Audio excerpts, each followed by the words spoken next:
What's up, guys? Welcome to Daily Dose of Reddit. This is your host, Zach, and today's subreddit is r/IDoWorkHereLady. This story's called, No, We Won't Help With Your Internet Teeth. I am a third-generation majority owner of a dental laboratory. We make the dentures, partials, crowns, and other things that a dentist puts in your mouth.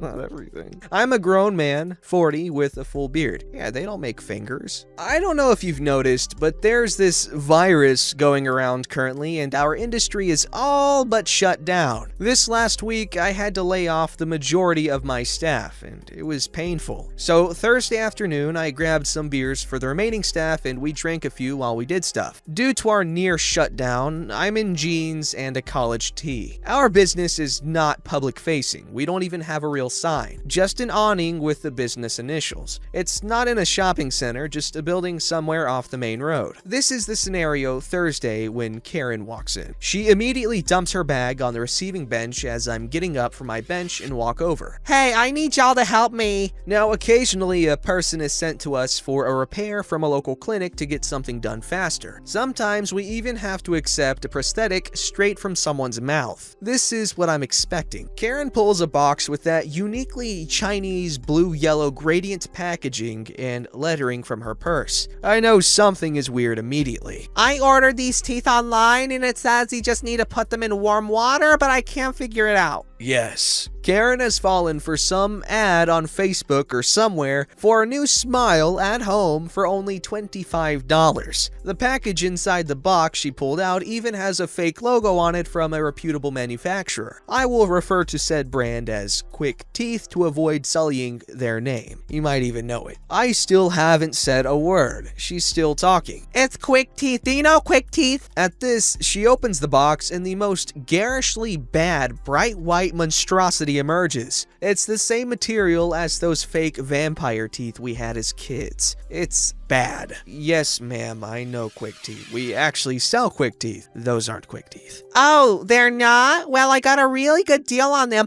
I found them online. Only $25, but I can't get them to work. You have to help me. No, I don't. You bypassed the whole of dentistry to buy those, and now you're in a dental lab. I am not a medical professional. I can't see patients anyway without a prescription from a clinician, and you don't have one. Go see a dentist. She tells a rambling story about moving soon. Well, I just need something quickly. I know the owner. Is he here? Now, something comes flooding back to me. She knows where we are because she applied to a driver job over 2 years ago. She wasn't employable then, so I forgot her. Lady, I am the owner. Oh, well, you look good. Have you lost weight? I didn't recognize you. No, I'm wearing jeans. Oh, well, when I was 13 years old, I had a really bad teeth, and they were so ugly, and I ate so much candy, I had cavities, and I had to see a dentist, but my teeth were so messed up, and they were like, you need to go see this dentist, so I went to see the other dentist, but then they finally helped me, and then 2 years later, I also had more cavities, so I had to go to another dentist, and then I went to that other dentist, and then they said I had to go to another dentist, so I went to another dentist, and then they fixed it, and then 2 years later, I had to go again because my tooth fell out. Like it was bizarre. Like I barely pulled and it fell out. It was so weird. And then I did it again to another tooth and it kept happening. It was so fun. It just kept sliding out like nothing. And so I had to go to a dentist about it, and they said I had to go to another dentist, and they sent me to a specialist, but I thought a dentist was a specialist, and then they sent me to another thing, and I went there, and then yeah. Me, silent, staring. Oh, well, I won't bother you anymore. She put out her hand to shake. We aren't doing that. The virus? Exit stage left. I wiped down everything with Clorox wipes that she had touched. Just wow. Man, I was really interested in her story. I wish she continued. This story's called, No, I Am Not Imaginary. I'm not sure if this fits here, but I think that this is the best subreddit for my small story. My father and mother got divorced just after I was born. Both went on to have many children, so I have many siblings. But there is a 7-year age gap between me and the oldest sibling. Because they lived in 2 different cities, more than a few hours apart, I only got to visit my father in the weekends. Luckily, there was a direct bus line between the cities, responsibilities, which I learned to take at an early age. So when I'm around 12 years old, I got off from school a bit early Friday. Instead of waiting for the normal time to take the bus, I called my mom first, and then my dad, and we agreed that I would take the first bus. This meant that instead of arriving late in the evening, I would be in Father City just after midday. So my father suggested that I go to the kindergarten and pick up my 2 siblings from there, since they would be happy to see me early. Both my siblings are girls, so let's call the older one old sister and the younger one young sister. I agreed, and just after arriving in Father City, I went to the kindergarten to pick them up. The first person I see when I enter the kindergarten is old sister. She screams, "OP,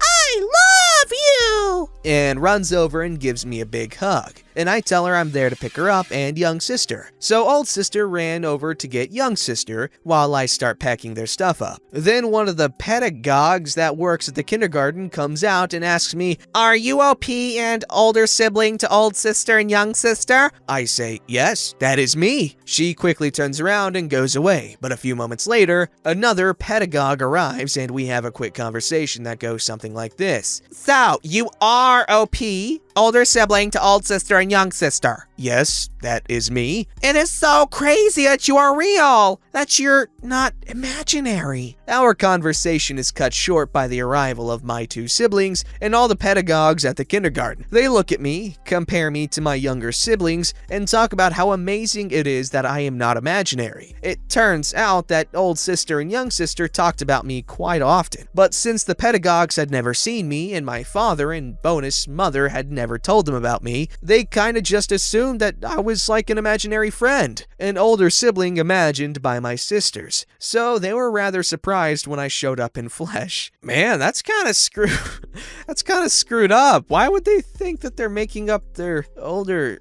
What? That's just weird.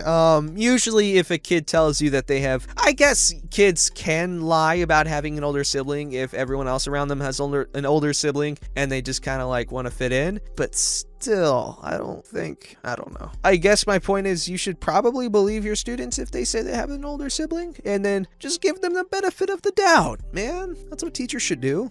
This story's called, Today I Fudged Up. I have officially branded myself as the biggest perv, and I 100% deserve it. This is his now ex-wife. Did he not realize, or is too dumb to remember we share everything, including the same Reddit app? I logged on to see this throwaway as the default login account. I removed all the personal stories from my family's protection and changed this account's password, although it might be too late and already circulated online. I took a look through the comments and was seriously disgusted by most of the responses suggesting to sexually approach both of us last night, which my sister did mention he tried something in the middle of the night. This guy is incredibly living in another world. I'm only posting this to reassure everyone thinking he got away with it that these types of scumbags do not. I came home yesterday with my sister to pack my crap. I saw his update saying I seemed alright, but I was keeping it in for the next morning. Reason we slept in the living room is because I didn't want him to see my bags in the corner of the bedroom. He came home suddenly before I finished packing. It wasn't fun camping or a picnic. This morning, before he woke up, we grabbed the rest of my stuff and left. I went to the bank and froze our joint account before he irresponsibly starts taking cash out. I'm not seeing him anymore. Going to lawyer up, give away all this Reddit gold to the comments that I feel were actually reasonable, and divorce his ass. Oh, and if you can read this, I've deleted the tracking app. My lawyer will call you to unfreeze your share and take the steps to unleak me from any other tracking apps you might have on me. TLDR, his life is ruined.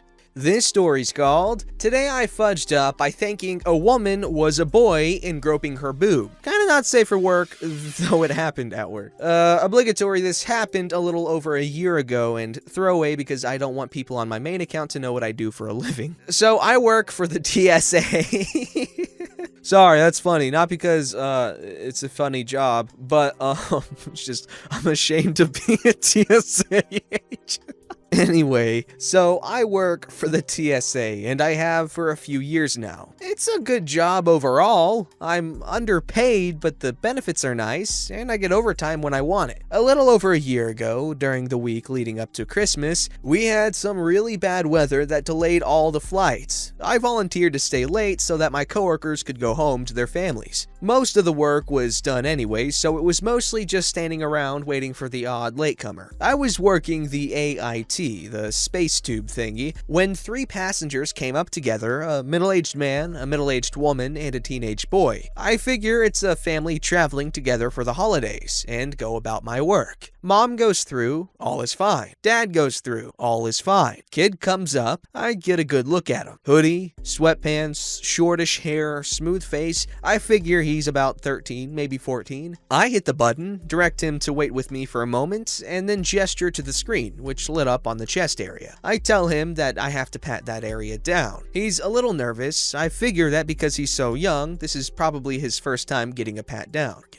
But he says okay, and I start the pat down. I do the left side of the chest and feel some moob, which catches me off guard because he didn't look chubby at all. I move to the right side of the chest and read what's on the hoodie, and it all clicks at once. The hoodie has the name of the local college on it. This is an adult, not a child. He's not wearing sweatpants. She is wearing yoga pants. She doesn't even know the couple that just came through. I look at her face, which is bright red. My hand is still on her boob, and I pull it back like I just got bit by a snake. I immediately call for my supervisor, who comes over and asks what's wrong, and I explain the situation to her.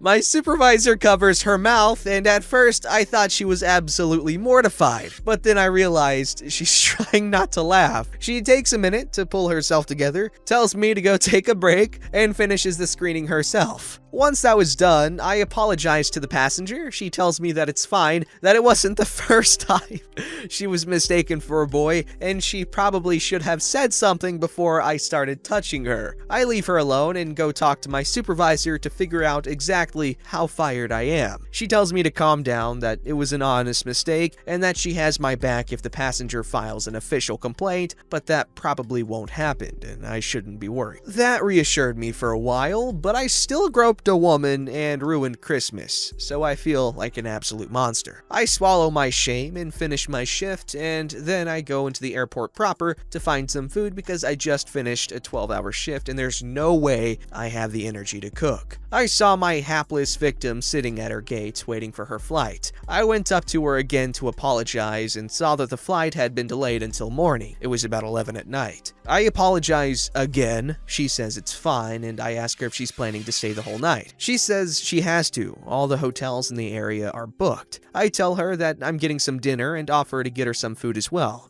After all, I already got to second base. I think it's only fair that I buy her dinner. She agrees, and we go to one of the restaurants that is open late, get some food, and start eating. She said she gets mistaken for a boy a lot, and it's not a big deal. I told her about how I had long hair and no beard in college, and at the gym people would frequently walk into the men's bathroom, see me, and do a double take to make sure they didn't walk into the ladies' room. She laughed, and we ended up talking for a few hours before I finally told her that I had to get home and apologized again for the accident. She said that all is forgiven if I promise to take her on a real date when she gets back. I agreed. She gave me her phone number, and I went home and immediately started texting her. We kept talking until her flight finally left, and when she got back, I picked her up at the airport, and a few days later, took her on that date I promised her. We just celebrated our 1-year anniversary. She has long enough. This story's called, Today I Fudged Up by Spending the Last Year on Reddit Talking to Myself After Being Muted.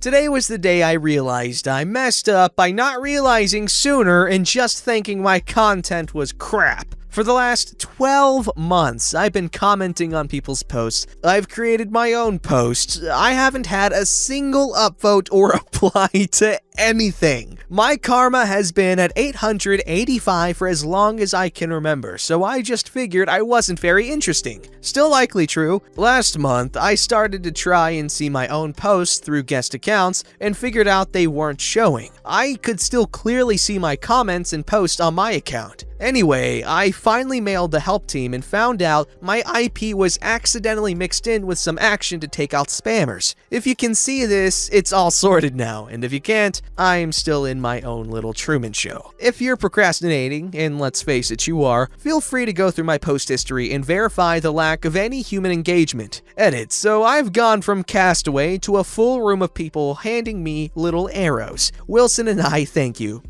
This is crazy! Thanks to everyone for all the jewels and things I know nothing about. I'll figure it out and pay it forwards. Special thanks to those that are answering my unanswered questions from previous posts. MVPs. Please don't be too sad about this. I find it kind of funny that I've been such an idiot for so long. It's okay. Laugh with and at me. Edit 3. Reddit is awesome. I've missed you guys. Don't feel mad at the mods. It's a tough and thankless job, and flutters and bots are a real pain in the AF. It's just one of those things, and I thank them for putting in the hours. I also want to use this very brief soapbox to raise awareness for mental health. Most of us here use Reddit as an escape. Some people here have fewer friends in real life than they do on the net. Make sure each other are okay every once in a while. If someone goes missing, like for more than a month, if you see someone struggling, send them a message of support. Even a stranger can help. I love all you weirdos. No more, I promise. Edit 4. I'm completely overwhelmed by the response and nice feedback. I'm trying to answer all the questions, but it's difficult to keep up. I've created an Ask Me Anything when this all went down. If you relate to any of the topics close to me, like diabetes, gaming, mental health, parenting, etc., then keep in touch. Don't forget to like, subscribe, and hit that bell to never miss an episode.